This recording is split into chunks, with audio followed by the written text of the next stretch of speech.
Okay, so I'm really excited to introduce our special guests. First up is the award-winning recording artist, record producer, and one of the executive producers of Hidden Figures, Pharrell Williams.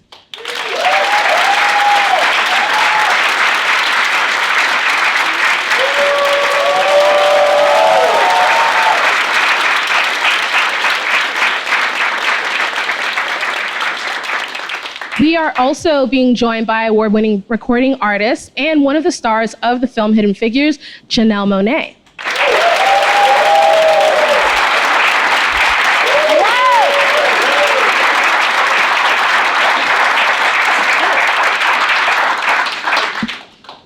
Okay, so let's get started. Just to review, we are going to go over just a few prepared questions about the film and about STEM, and then we're going to open it up to the questions that were submitted by different HBCU students, as well as audience questions with help from Lauren. All right, so to begin, so the students just watched the trailer, behind the scenes footage, and they're really excited about the movie. And I think one of the burning inquiries we all have is what attracted you guys to get involved with this film? The script. When I read the script, I was completely blown away. I was blown away by how empowered women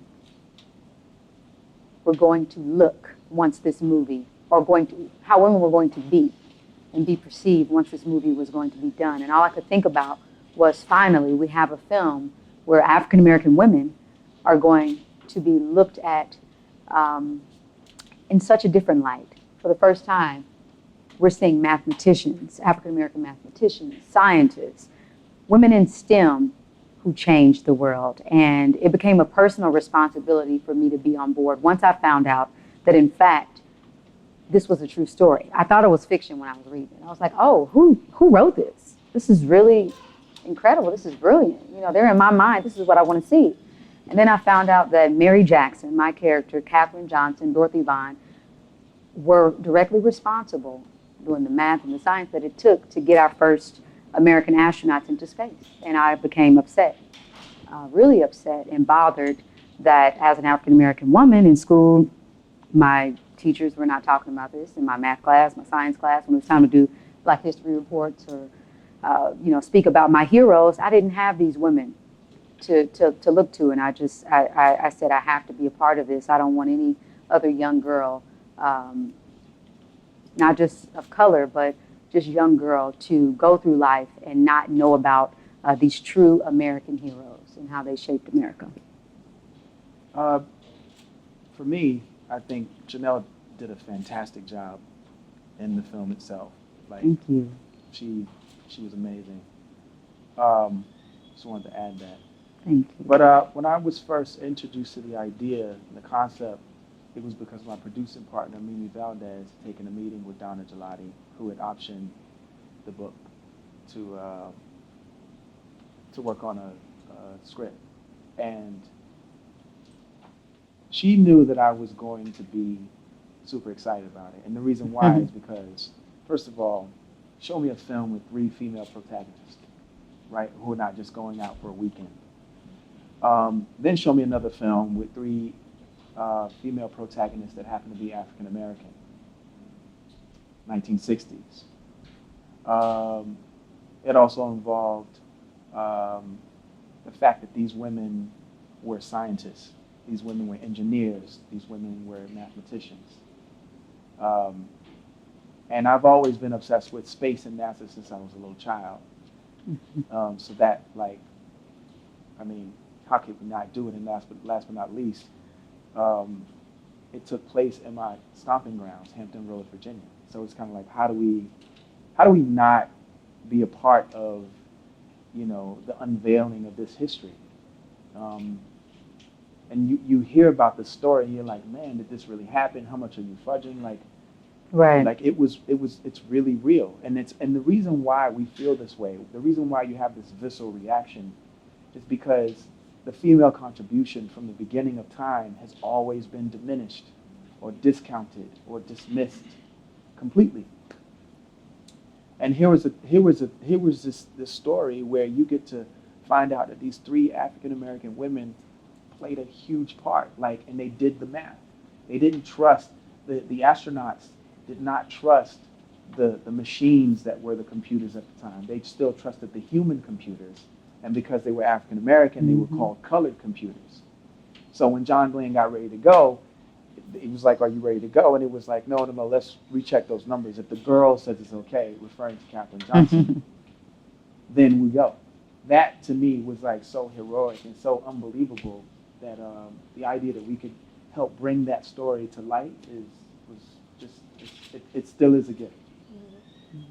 Yeah, and Janelle, you actually touched on this in your response about how you didn't learn about these kind of stories in school. And I think most people are thinking, like, this is truly an untold story. Why is it really important to tell stories about Black pioneers in STEM specifically? We hear about Benjamin Banneker, there's a couple of, George Washington Carver. We hear about people who have played instrumental roles, but they're the same ones. They're the same ones. And it's awesome, peanut oil, it's awesome, or the stoplight, like it's cool. It's amazing. You cannot like reduce what that is. But we made it out into space because of 3 Black women and their incredible comprehensive team. So if we were able to do that in the 60s, I'm sorry, ladies, if you guys were able to do that in the 60s, imagine what you can do in 2016 or 2020. We see that coming. And so STEM is very important because it affords a lot of great minds that we often see wasted today. Yeah. For example, the drug dealer and that you hear about or you sing songs about, right? It's funny. But that guy that says, I can cook the crack, bring it that guy, his teacher didn't see the propensity in him. He could have been a chemist in GlaxoSmithKline. Could have been other chemicals that he was bonding together, Absolutely. Or, right? Or you talk about how, drug dealers are some of the best mathematicians. Show me a drug dealer with a calculator. But somehow they know the exact cent is in their pocket or what they have or what they could do. That's somebody that was supposed to end up in math. So it's like, we have it, we've always had it. And I'm saying that's the furthest extreme. But there are kids, there are young girls, there are young boys that say, I want to be a scientist or I want to be an engineer, I want to be in technology. They do say these things. But the more STEM projects that we have out there, the better we raise the odds for our children. Absolutely. To have that same opportunity. Our culture has been slighted and women have been slighted. Women are still being slighted today. So for us, this is amazing, man. Katherine Johnson, Mary Jackson, Dorothy Vaughan. Dorothy Vaughan was reading Fortran like, this is going to be the future. And one of the best moments that you'll read, hear, or see is when she learns it because she recognizes what it's about to be, and she tells her girls, you know what? You guys get ready. We're about to go somewhere, and you don't need your calculators. Because they now are armed. That's what STEM could do for our children. Yeah. Absolutely. Janelle, why do you think it's really important to tell Black stories in STEM, specifically for women, considering your role in the film? Well, I don't think that as a people, we're not all monolithic. We're not the same. And I think it's important for us for inclusion, for us to see ourselves, changing the world in different ways. My way of doing, we don't all have to take the same coordinates to reach the same destination, is what I'm saying. I have a very particular way from the music side of going about the music industry. It may be different from some of my other, contemporary, my peers. But we're still there, we've made it, and we can celebrate our differences. And I think that once young people realize it's okay to be in my science class, geeked out, staying after school, it's okay for me to be a math whiz. It's okay for me to learn coding. I'm obsessed with coding. It's something that I'm teaching myself right now. I think it's the coolest thing ever. So we just have to allow this generation to see themselves so they could be at their truest, their highest potential, and it won't be such an odd thing for women of color and people of color to be involved in STEM. It won't be so they won't be the minority. We should change that. And it needs to be called STEAM because art does deserve to be in there. Yeah. And when we talk about visual art, we that. talk about sculpting, we talk about fashion, we talk about like design. Yes, I mean that too. But code writers, you need to know that you guys are artists. Yeah. You know, when you can use binary code, ones and zeros, and actually turn that into an app, something that's colorful that people play with, that is an art form. You need to recognize that you guys are artists too, and we need you. We need you. We need you to code solutions to help change this world. So I just wanted to just throw that out there. Absolutely.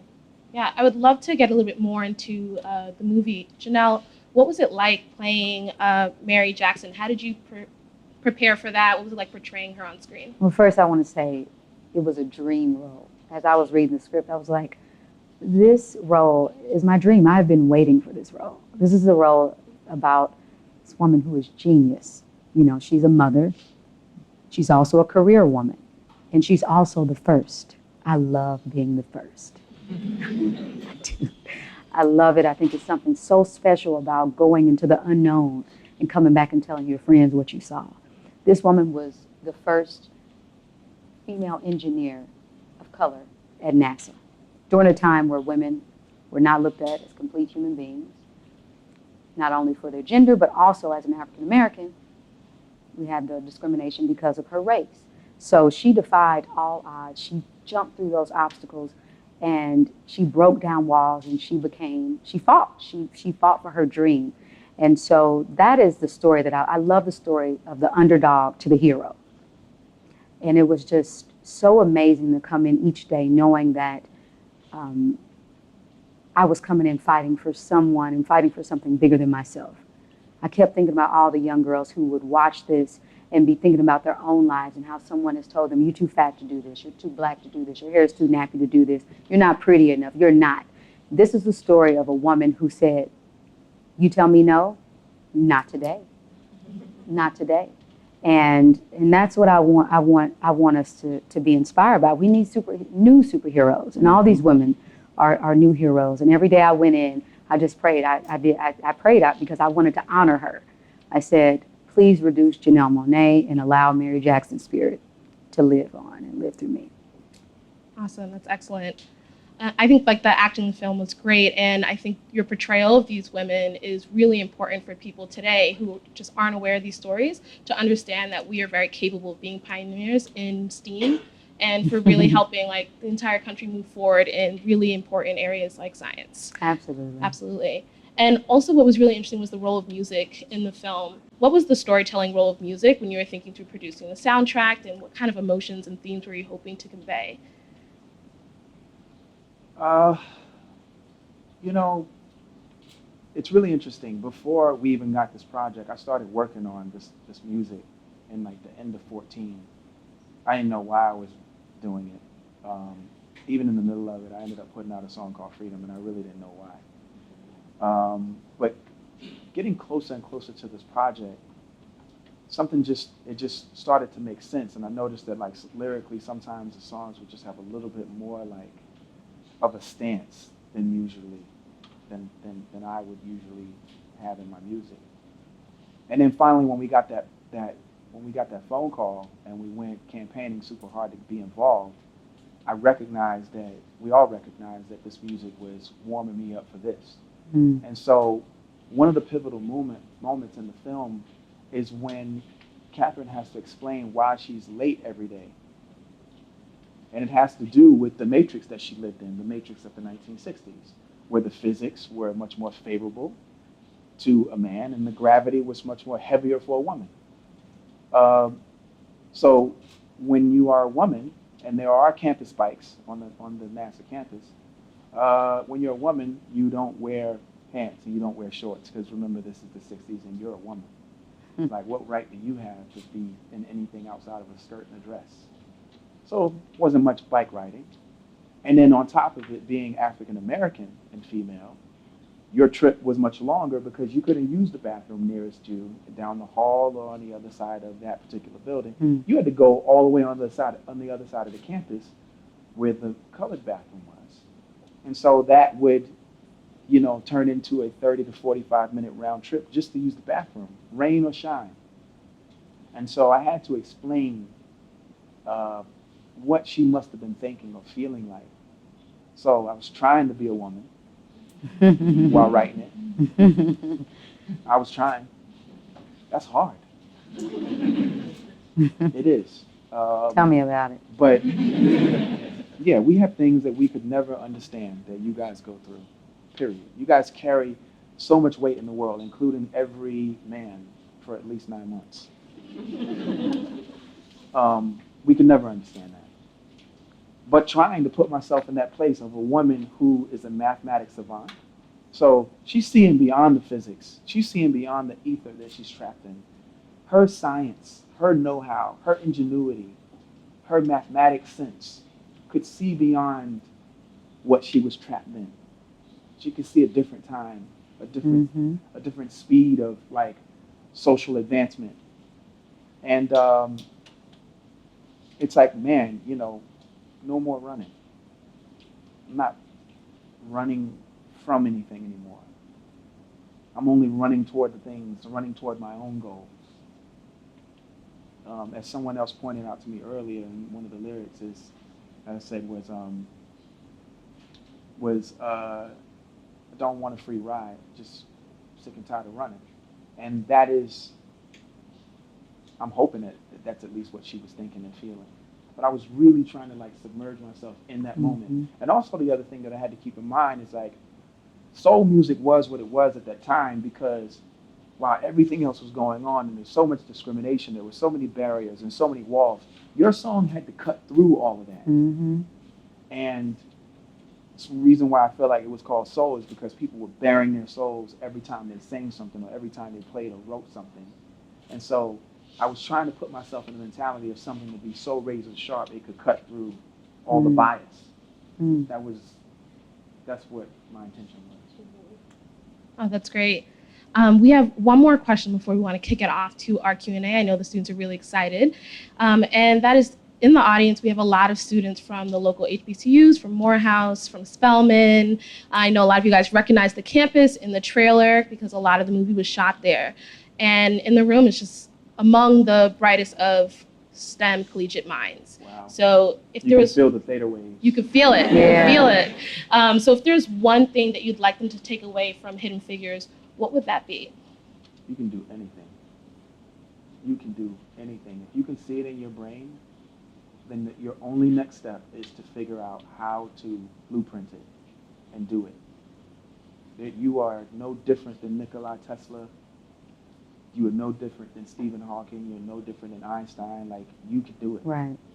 You're no different than Katherine Johnson. Absolutely. Or Mary Jackson or Dorothy Vaughan or that whole entire group of color computers. They made history, and you can make it too. Yeah, I love that. I copy and paste. I won't control Z that. I think that I just want you to know that we need you to stay in STEM, even when it gets rough, when it gets challenging, explaining to your families what you're doing, or if someone's never seen Black scientists and it may not feel like the coolest thing to do or the coolest profession, just know that you are our future and the next generation is depending on you. And you are making a big difference.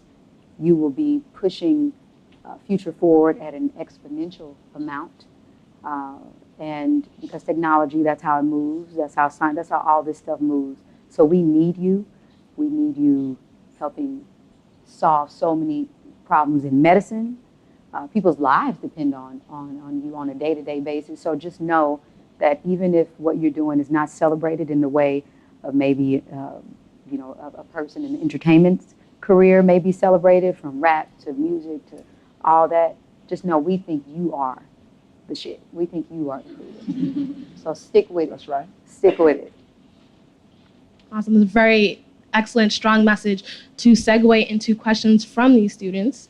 Lauren is going to kick it off with some questions that we got from other HBCUs, and then we're going to open it up for the audience. Just raise your hand, and she's going to come to you with the mic.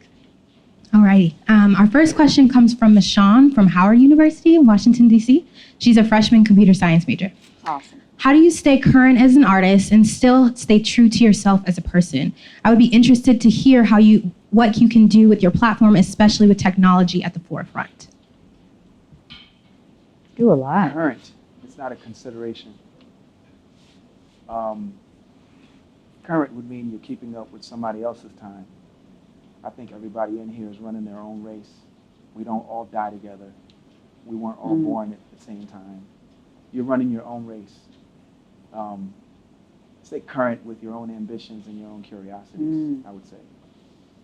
Yeah. And technology is everything. I mean, it's a means of convenience for mankind. But I can't wait till we get to that day where technology is not only for convenience, but it's also for other consideration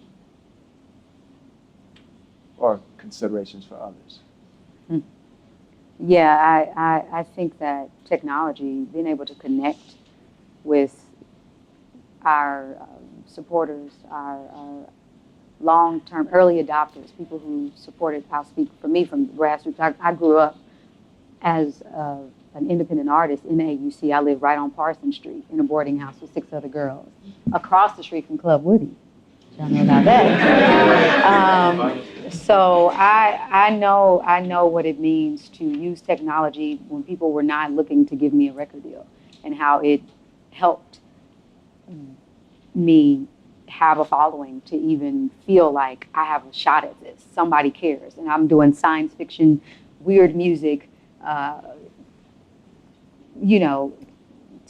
my own community. They thought it was weird as hell. And so I think technology has played a huge part in helping us connect and stay connected. Also, when I'm producing, I just started working on Machine. I work through Sonar. Haven't really figured out Pro Tools yet, but just producing, listen, this is a musical hero of mine, a genius. So we have to use technology. It's our lives. So we want new programs. We want to be more innovative in what it is that we're doing. And so that's why it's always just important to have people like yourselves out there working for these companies, being innovative and staying in the rooms and making sure that more women are in those rooms too.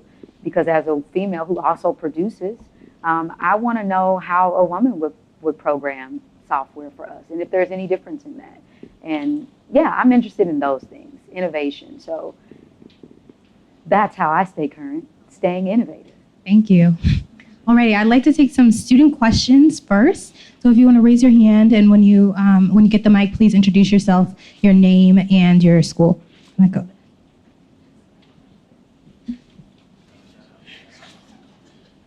Hello, I'm Nathan Harris, a junior computer science major at Morehouse College.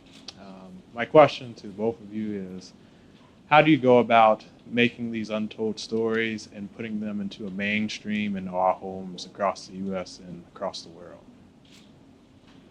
Well, Pharrell is a producer on the movie. I would say it always starts with a story for me. If you don't have a story, you don't have a movie. Mm-hmm. If you don't have the music and the lyrics, you don't have an album. And I think that at the heart of it, this is just an incredible story. Yeah. When you think about these women, and when you think about, what they contributed to society, you think about space, when you think about the obstacles they had to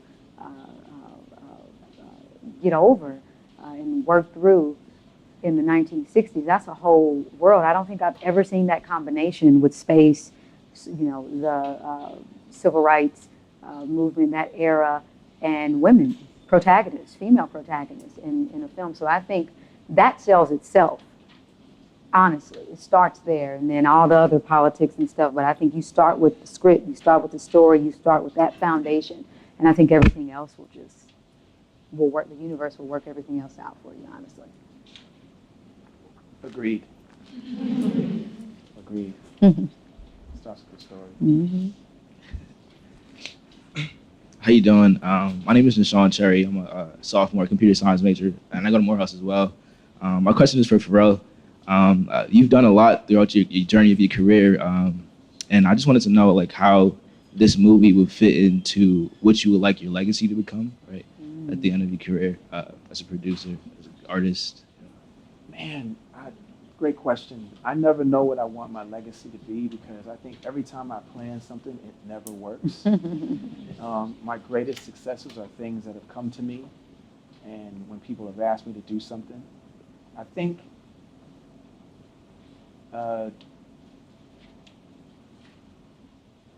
that's largely because I feel like I work better when I'm tapping into the unknown and when I'm uncertain. So I feel like that's where most of the magic happens. I feel like when you allow like the ego, which is everything that you know, not the cocky part of the ego, but the everything the part of your mind that knows everything, that's cataloged everything. I feel like that's when you're exhausting things that you've already done, and so you're essentially just mixing up a bunch of things that already exist. So it's not really going to be as fresh. But I always get excited when there's something coming to me that I didn't anticipate. And so I would say my legacy should probably follow suit with that. And not knowing what it is, just continuing to be attracted to things that make me curious. And I feel like that I'm going to learn something from. So maybe that's my legacy, but I don't know that I could like say that there's a conventional box of what I want it to be. Literally, it's like Mr. Magoo. I know most of y'all are too young to know what that is. Hi, my name is Anitra White. I'm a sophomore biomedical engineering major at Spelman College.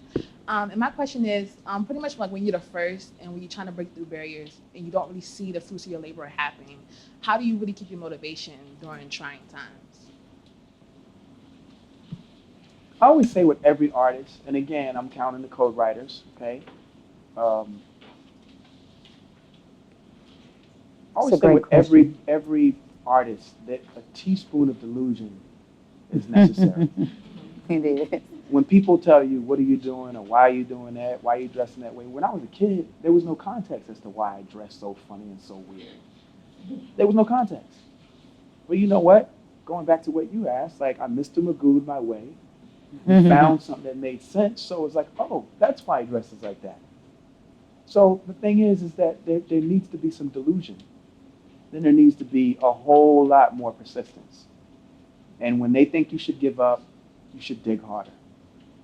And before you know it, you keep chiseling away, you will be on the other side. And if it looks too promising too quick, it's probably not for you. There needs to be some adversity, or else you don't have a story. You won't appreciate it once you've actually gotten it. I agree with what Pharrell says. I also think it's important to have a great support system. You have to be around the right tribe. For me, I was around people who were equally as delusional as I was at some points in time. And we also had a healthy mix of people who were like, okay, you guys, y'all going too far. You know, and so we could have those conversations. And when you all get in the room and everybody does not have to think and act and feel and breathe the same, but it's something about sharpening your sword with the best of the best. And that was exciting for me. And that helped me to also feel like I wasn't so alone when I found like-minded individuals, when I was around those who were reading the same books as me or saying, hey, or people that I thought were smarter than me. You know, I started to get into Isaac Asimov, and I started to get into Metropolis, and I started to get into so many different types of artists that if I would have stayed in Kansas in my comfort zone where everyone understood that to be, I don't think I would have been able to think in the way that I have to create something special for myself. And I think that it's going to also have to do with you being unafraid to fail and failing often. That's going to get you closer to it. I hope that helps. Of hands. How's it going? How's it going? Great. My name is Grant Pope. I'm a senior at Morehouse College. Pharrell, I have a question for you. Yes, sir. As a man, the movie we be playing, and your music is in the background. So how did you like do your research on trying to find the emotions that you wanted to have for the audience viewing the movie? And can you speak on kind of like how you want students to like further empower women as a male? How can I personally continue this going on in the classrooms or even in my mentoring and leadership? Good question. For me, I think the research for me, you know, the rabbit hole, as I like to call it when I'm making music, is either a sentence or that someone says, or it's the way someone walks in the studio, what they're talking about, or the kind of energy that they have on them from something that they're going through. But in this case, it was the story. It was what those women were like going through and how they performed while going through that. That was just crazy to me. And if you think about it historically as a culture, and I think all cultures, but I know about my own, man, when we were subjected to a lot of pressure, our art was amazing. Our music was amazing. And we did things that cut through. And I just made this example yesterday. It's like pressure in a coal mine will give you a diamond. Yeah. Pressure in time. But pressure in the ether was our culture. And many other cultures produced some of the best art ever. So I needed to like put myself in a place where something was slicing through. And for your other question, or the second half of your question, yeah, I think it's very important that we recognize as a species that we have slighted women.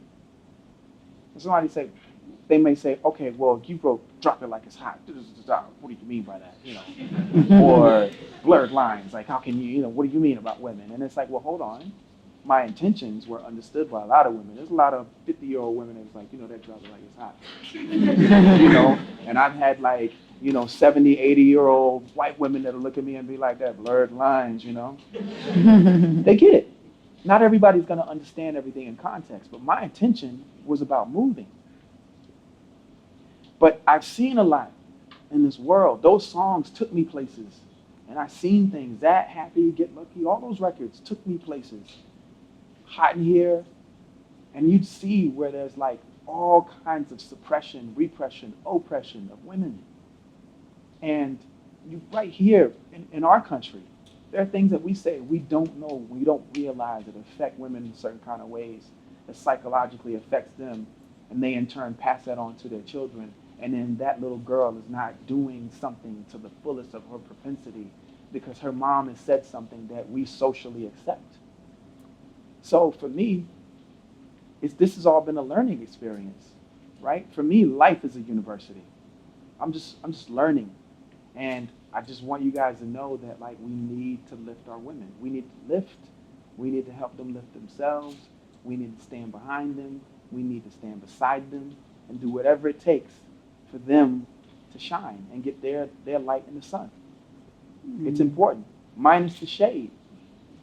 Literally and figuratively. Like, that's where we are right now. This is a trying time. I really thought that the election would go, I was hoping. I never believed the polls. I was hoping that women would step forward. But something makes me feel like, even though we are where we are right now, women are going to galvanize in a way we've never seen before. And that's exciting to me. So for me, that's the answer to your question. Like, the time is now. I'd like to jump in. I think that was amazing. Thank you for saying that. I'm only piggybacking off of him because as a woman, I can tell you how you can help support other women too.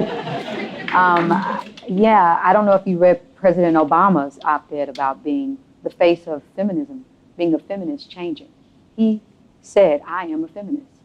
And so when my girls date, they know that their father's a feminist.